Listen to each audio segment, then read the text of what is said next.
बिस्मिल्लाहिर्रहमानिर्रहीम, अस्सलाम वालेकुम। कहते हैं पेशगोई का सबसे अच्छा तरीक़ा ये है कि आप माजी को देख लें, यानी मुस्तकबिल कैसा होगा, क्या होगा मुस्तकबिल में। तो अगर आप माजी को देखें तो उससे कुछ अंदाज़ा लगाया जा सकता है। इमरान खान की ज़िंदगी को अगर आप देखें तो हमेशा ये नज़र आता है कि जैसे मुकम्मल तौर पर नाकामी नज़र आए तो उसके बाद ही इमरान खान साहब को बड़ी कामयाबी मिलती है, या बिल्कुल अंधेरा जब छा जाता है और मायूसी होती है तभी इमरान खान साहब ऐसी कामयाबी समेट लेते हैं कि सब हैरान हो जाते हैं। चाहे वो उनके क्रिकेट का करियर हो, टीम से बाहर जाना, दोबारा टीम में आना, चाहे रिटायरमेंट के बाद वर्ल्ड कप जीत जाना, चाहे आप देखिए शौकत खानम हॉस्पिटल का बनना कि बिल्कुल सब इनकार कर दें, बड़े बड़े माहिरीन कह दें, मुखैर हजरात सब कह दें ये मुमकिन ही नहीं है, और फिर जाकर शौकत खानम हॉस्पिटल भी बन जाता है। इमरान खान साहब की सियासत में भी ये हुआ कि इतनी लंबी स्ट्रगल, उसके बाद बड़े अरसे के बाद सीट मिली तो वो भी एक, फिर आखिरकार खैबर पख्तूनख्वा में हुकूमत मिली। फिर ये हुआ कि तारीख़ में कभी नहीं हुआ कि खैबर पख्तूनख्वा में दूसरी दफ़ा यानी 5 साल किसी की हुकूमत रही हो और फिर उसको हुकूमत मिल जाए। ये भी तहरीक इंसाफ के साथ हुआ। अब जब इमरान खान साहब के ख़िलाफ़ तहरीक अदम एतमाद आई तो इमरान खान साहब कहते रहे कि जी मैं अल्लाह का शुक्र अदा करता हूँ कि ये लोग सामने आ गए, एक्सपोज हो गए, और उनको जो कॉन्फिडेंस था उस वक्त कि ये जिस तरह से एक साजिश हुई है तो ये लोगों के सामने जब आएगा तो ये कामयाब नहीं हो सकेगी। लेकिन बहरहाल अदम एतमाद कामयाब हुई तहरीक और इमरान खान साहब को वज़ीर आज़म की कुर्सी से हटा दिया गया। मगर उसके बाद लगा कि इमरान खान साहब की तो सियासत ख़त्म हो गई। अब जिस तरह आपने सुना कि कहा जा रहा है कि जी ये नवाज़ शरीफ और आसिफ अली ज़रदारी ये दोनों अब 10 साल हुकूमत में रहना चाहते हैं। लेकिन आप देखिए कि क्या हुआ, कभी पाकिस्तान की तारीख़ में इतनी तेज़ी से कोई हुकूमत नाकाम नहीं हुई होगी, कोई हुकूमत इतनी गैर मकबूल नहीं हुई होगी, इतनी नफरत लोगों में नहीं आपने देखी होगी सिर्फ 2 महीने में जितनी मौजूदा हुकूमत से आपको नजर आएगी। आप कहीं भी चले जाएं, किसी बाजार में, किसी डिस्कशन में जाकर लोगों से पूछ लें, और ये 16 जमातों की हुकूमत है। पाकिस्तान की जो बड़ी जमातें कहलाती थीं वो सब इसमें शामिल हैं। और देखिए कि इमरान खान साहब किस तरह से मकबूल होते चले जा रहे हैं।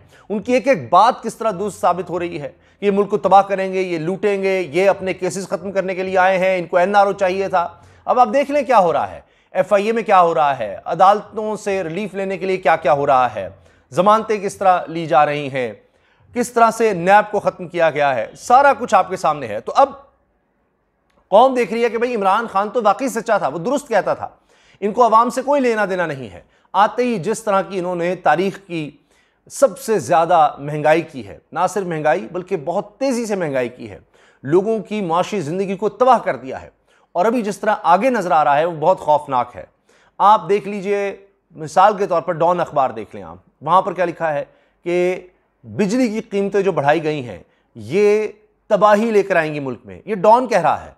इसी तरह से आप देखिए कि वो चैनल्स, वो अखबारात जिनको ये हुकूमत इश्तिहार दे रही है वो बहुत ज़्यादा इनका साथ दे रहे हैं, मगर फिर भी कहाँ तक वो इसको छुपाएंगे हकीकत को, क्योंकि लोग उनसे मुतनफ़र हो रहे हैं कि भाई हमारी तो ये बात ही नहीं करते। तो अब ये पूरी डिटेल आ गई है कि किस तरह से बिजली की कीमतें तबाही फैला देंगी तमाम मुल्क में। लोग ना सिर्फ ये कि बिजली के बिल देने के काबिल नहीं रहेंगे, बल्कि वो इंडस्ट्रीज़, वो कारोबार जहाँ लोगों के लिए पहले ही मुश्किल हो रही थी, पिछले 2-3 महीने में उनके कारोबार ठप हो रहे थे, अब जब ये बिल आएंगे तो कहीं के नहीं रहेंगे। अब यही हालात देखकर इमरान खान साहब ने बड़ी वाज़े बात कर दी है, क्योंकि ये नज़र आ रहा है। इमरान खान साहब ने कुछ साफ़ियों से मुलाकात की और उसमें उन्होंने वाज़े कह दिया कि इस बजट के बाद तो लगता है कि 1.5 माह ये हुकूमत नहीं चल सकेगी और शायद ये खुद ही भाग जाएगी, क्योंकि लोग इसको चलने नहीं देंगे। और लॉन्ग मार्च इमरान खान साहब ने कहा है कि होकर रहेगा, हम सिर्फ सुप्रीम कोर्ट के फैसले का इंतजार कर रहे हैं कि सुप्रीम कोर्ट इस पर क्या कहती है। अब आप देख लीजिए, मैं देख रहा था कि ना सिर्फ ये कि बोल न्यूज़ पर तशद्दुद किया गया, बोल न्यूज़ के नुमाइंदों पर तशद्दुद किया गया, उनकी टीम पर तशद्दुद किया गया। क्यों? क्योंकि वो एक प्राइवेट हाउसिंग सोसाइटी में लोग जिस तरह एहतजाज कर रहे थे उसको कवर किया जा रहा था। अब आप देखें कि जिसको पुलिस गर्दी कहना चाहते हैं लोग, या कहा जाता है और दुरुस्त कहा जाता है, जब इस तरह का आप देखते हैं कि लोगों पर तशद्दुद, लोगों के सर फाड़ दिए, वो क्या कर रहे थे? एहतजाज ही कर रहे थे कि सोसाइटी उनसे इतने पैसे बटोर रही है और सहूलतें नहीं दे रही। ये किसका काम है? उल्टा रियासत हुकूमत क्या कर रही है? लोगों को ज़दोकोब कर रही है। अब आपने देख लिया कि कोई शर्म, कोई हया ही नहीं रही, जिस तरह से लॉन्ग मार्च में तशद्दुद किया गया। अब ये हुकूमत खौफ और तशद्दुद के ज़रिए हुकूमत करना चाह रही है। कोई भी अब निकलेगा तो उसके सर फाड़ देंगे। यही देख रहे ना, इसका कोई तहरीक इंसाफ से ताल्लुक नहीं था, एक सोसाइटी के रहने वाले, यूँ वो एक ताकतवर आदमी है जी, तो इस वजह से उसके खिलाफ एहतजाज की हुकूमत इजाज़त नहीं दे सकती। तो ये हाल है, ये एक इनकी सोच नज़र आ रही है जिसकी वजह से अवाम इनके खिलाफ खड़े होंगे और इमरान खान साहब की बातें दुरुस्त भी साबित हो रही हैं, मकबूल भी हो रहे हैं। और फिर देखें कि खुद इससे बड़ी क्या गवाही होगी कि आपका मुखालिफ मान जाए कि जनाब तारीखी तौर पर इतनी तरक्की पाकिस्तान में कम देखी गई, 6% माशी तरक्की, ज़राअत में तरक्की, इंडस्ट्री में तरक्की, लार्ज स्केल मैन्युफैक्चरिंग में तरक्की, रेमिटेंसेस में रिकॉर्ड, एक्सपोर्ट्स में रिकॉर्ड, टैक्स रेवेन्यू में रिकॉर्ड, हर सतह पर आप देखिए कामयाबी नजर आई इमरान खान साहब की। ये इकोनॉमिक सर्वे यानी उनकी हुकूमत जाने के बाद जो आया, तो इससे बड़ी क्या बात होगी। अब आप देखिए कि इमरान खान साहब ने इसी वजह से इन हालात को देखते हुए क्या बातें की हैं। अपनी रिहाइश गाह पर एंकर पर्सनस और सीनियर सहाफ़ियों से मुलाकात की और इमरान खान ने कहा कि कोई ये ना समझे, कोई भी ये ना समझे कि जी लॉन्ग मार्च ख़त्म हो गया, जल्द ही इस्लामाबाद का रुख करूँगा, हमें सुप्रीम कोर्ट के फैसले का इंतज़ार है, जिसके बाद पूरी क़ुव्वत से लॉन्ग मार्च करूँगा, हम हुकूमत के फस्ताई हथकंडों का भरपूर मुकाबला करेंगे। इमरान खान ने कहा जब तक हमें आम इंतखाबात की तारीख नहीं मिल जाती, हमारी जिद्दोजहद जारी रहेगी। इंपोर्टेड हुकूमत मुल्क को माशी तबाही की तरफ ले जा रही है। जुलाई से कमर तोड़ महंगाई का गरीब आवाम सामना कैसे करेंगे। अब आप देखिए इमरान खान साहब कह रहे हैं कि अभी तो महंगाई मजीद आनी है, जुलाई में लोग बर्दाश्त ही नहीं कर सकेंगे। वही बात जो मैंने आपको बताया कि जो बिजली के बिल हैं ये अब कोई आम आदमी जिसको कहते हैं ना वो नहीं बर्दाश्त कर सकेगा। आप रायमंड के महल्लात वालों को छोड़ दें, आप बिलावल हाउस के महल्लात वालों को छोड़ दें, आप उनके करीबी लोगों को छोड़ दें जिनको अब भी 70 अरब रुपए यानी पार्लियामेंटेरियंस में तकसीम करने का इस बजट में भी कह दिया गया है, इन लोगों को छोड़ दें।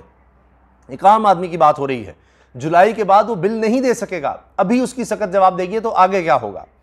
इमरान खान साहब ने कहा जी ये जुलाई से कमर तोड़ महंगाई का गरीब अवाम सामना कैसे करेंगे, इस बजट को IMF भी किसी सूरत नहीं मानेगा। आलमी इदारों को भी मौजूदा हुकूमत की नाअहली का यकीन है। IMF और दीगर ममालिक को यकीन है अवाम इस हुकूमत के साथ नहीं है, इसी वजह से वो मदद नहीं कर रहे। इस सूरत हाल को देखकर लगता है हुकूमत 1-1.5 माह में रुखसत हो जाएगी। अच्छा, ये बात दुरुस्त है और मुझे एक माहिर मईशत ने बात समझाई कि देखें आप किसी फ़कीर को 10 रुपये, 50 रुपये, 100 रुपये ज़्यादा से ज़्यादा दे देंगे, अगले दिन आके उसको फिर आप देखेंगे यार अच्छा इसको मैं दोबारा दे दूँ, इससे ज़्यादा नहीं देंगे। लेकिन आप कोई मुलाजिम है अपना या जिसने एक अरसा रहना है आपके पास, आपको लग रहा है उसको आप 1 महीने की एडवांस तनख्वाह भी दे देंगे। समझाने का मतलब ये था उनका कि देखिए ये जो मौजूदा हुकूमत है इसका पता ही नहीं, आज गई कल गई, सबको पता है कि लोग इसके साथ नहीं हैं। हत्ता कि मैंने आपको बताया था उस खबर के बारे में कि इस्लामाबाद में अमेरिकी एम्बेसी के लोग मिल रहे हैं, खुफिया मुलाकातें हो रही हैं उन्हीं लोगों से जिनसे पहले ये रजीम चेंज से पहले मुलाकातें हुई, राना सनाउल्लाह से और यूसुफ रज़ा गिलानी से और दीगर से कि जी इमरान खान दोबारा तो नहीं आ जाएगा, क्या करना है, किस तरह।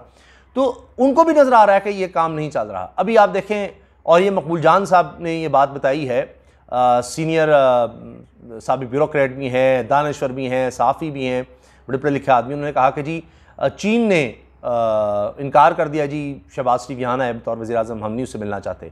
अब उनको भी अंदाज़ा हुआ है क्या हुआ है। अभी रूस के सफ़ीर का मैं बयान देख रहा था, उन्होंने कहा है कि फैक्टर ये था इमरान खान साहब को हटाने का कि उसने रूस का दौरा क्यों किया।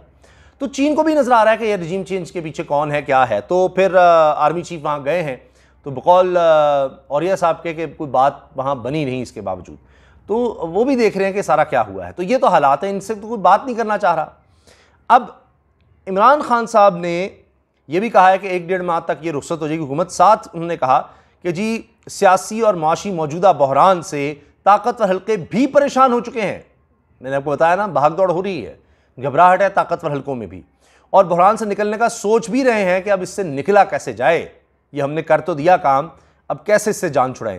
इस सियासी अदम इस्तेहकाम से निकलने का वाहिद रास्ता आम इंतखाबात है। मुल्क को मौजूदा हालात का सामना करने के लिए मजबूत क़यादत की ज़रूरत है, और मजबूत क़यादत शफाफ इलेक्शन के ज़रिए ही सामने आ सकती है।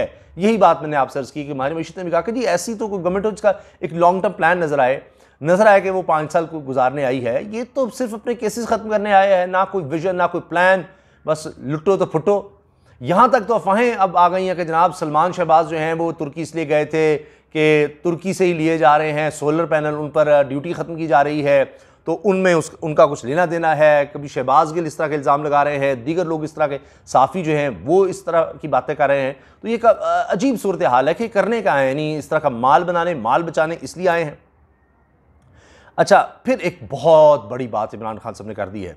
उन्होंने कहा है कि जी हुकूमत से निकलने के बाद मेरे पास दो ही रास्ते थे, ताकतवर हलकों से माफ़ी मांगकर पाँव पकड़ता या अवाम के पास जाता। ये बड़ा अहम है कि ताकतवर हलकों के पाँव पड़ जाता, उनसे माफ़ी मांगकर पाँव पड़ता या अवाम के पास जाता। मैंने दूसरा रास्ता अपनाया और अवाम के पास गया। अब उससे हुकूमत तो इमरान खान साहब की चली गई, पाँव नहीं पड़े, लेकिन अवाम में आप मकबूलियत आज आप देख लीजिए कहाँ से कहाँ। आप सर्वे करा के देख लें, अब तो सब कह रहे हैं जी 2/3 अक्सरियत इमरान खान साहब की एक ही सूरत में रोकी जा सकती है कि बहुत बड़े पैमाने पर धांधली की जाए। खुद इमरान खान ये कह रहे हैं कि इसके अलावा और कोई रास्ता नहीं, कि मेरे खिलाफ बहुत खौफनाक तरीके से धांधली होगी तो फिर ही रास्ता रोका जा सकता है, वरना तहरीक इंसाफ की हुकूमत आएगी। इमरान खान ने भी कहा कि इलेक्शन कमीशन के साथ दीगर इदारों में भी अहम तैनातियाँ की जा रही हैं। वही बात जो मैं आपसे अर्ज कर रहा हूँ रिगिंग के लिए। पंजाब पुलिस में भी बड़े पैमाने पर तबादले हो रहे हैं। अहम तैनातियों, तकर्रियों, तबादलों का वाहिद मकसद इलेक्शन चोरी की तैयारी है। इन्होंने कहा कि हमें मामलात का अंदाज़ा है और मुकाबला करने के लिए पूरी तरह तैयार हैं। अब देखते हैं कि क्या माजी की तरह इमरान खान साहब फिर शिकस्त से फतह निकाल पाते हैं या नहीं। अल्लाह हाफ़िज़।